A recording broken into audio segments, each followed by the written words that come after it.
नमस्कार, मैं रुचि देव। दोस्तों, आप सभी का बहुत बहुत धन्यवाद मेरे चैनल रुचि देव को लाइक व सब्सक्राइब करने के लिए।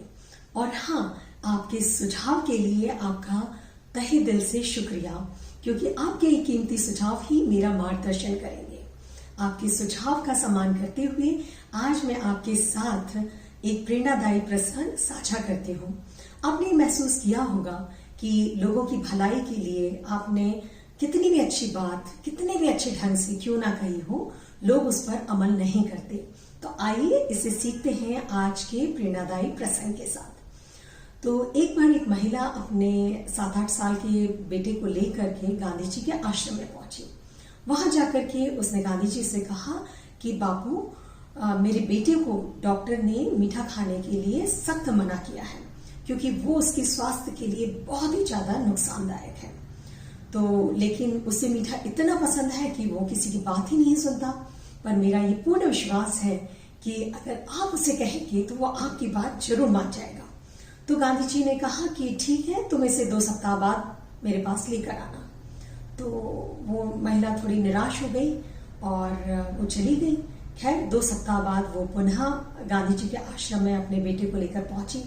तो गांधी जी ने बड़े प्यार से उसके बेटे को अपनी गोदी में बिठाया, उसे बहुत सारी बातें की और बातों ही बातों में गांधी जी ने उसे समझाया कि मीठा उसके स्वास्थ्य के लिए कितना नुकसानदायक है। और उस बच्चे ने भी इस बात को बहुत अच्छे से समझा और उसने गांधी जी को प्रण दिया कि वो कभी भी मीठा नहीं खाएगा। ये देखकर कि वो महिला बड़ी खुश हो गई, लेकिन उससे रहा नहीं गया और उसने गांधी जी से कहा कि बापू, जो बात आपने आज कही है वो आप 2 सप्ताह पहले भी कह सकते थे। तो गांधी जी ने कहा कि मुझे मीठा बहुत पसंद है और जिस बात पर मैं अमल नहीं कर रहा तो उसे मैं दूसरों को कैसे कह सकता हूं।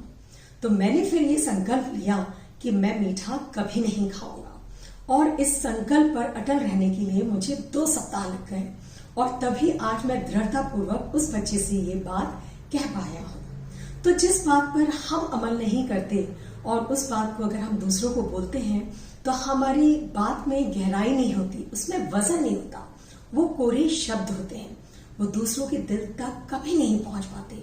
लेकिन सच्चे दिल से, सच्चे मन से अगर हम बात किसी साधारण ढंग से भी क्यों ना कहें तो वो बात दूसरे दिल तक अवश्य पहुंचती है। तो दोस्तों, आज की इस कहानी को, इस प्रसंग को सुनने के लिए आप सभी का बहुत बहुत धन्यवाद। और प्लीज मेरे चैनल को लाइक कीजिए, सब्सक्राइब कीजिए और इस कहानी को बहुत सारे लोगों के साथ शेयर कीजिए, क्योंकि मुझे आपके प्यार और आशीर्वाद की बहुत जरूरत है। और अगले सोमवार फिर आप सुन सकते हैं एक नई कहानी या एक नया प्रेरणादायी प्रसंग।